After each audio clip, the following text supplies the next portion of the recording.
How to change Outlook view back to normal. Hello everyone, I am Bishaka and welcome to our channel. Now let's get right into the tutorial. Firstly, go ahead and open Outlook on your device and make sure you are signed in. Now, on top of your screen, you will see the option for View.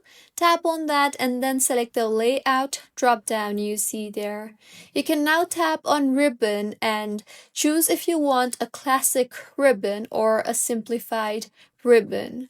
You can then tap on Reading Pane and then select if you want your reading pane to show on the right or show on the bottom or fill the screen or pop out, or you can also resize it if you want. Also, you can choose the My Day option and choose if you want to show the My Day option or hide it.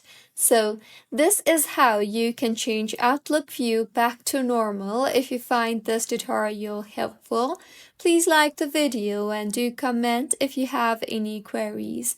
Also do subscribe to our channel for more helpful tutorials like this. See you on the next one.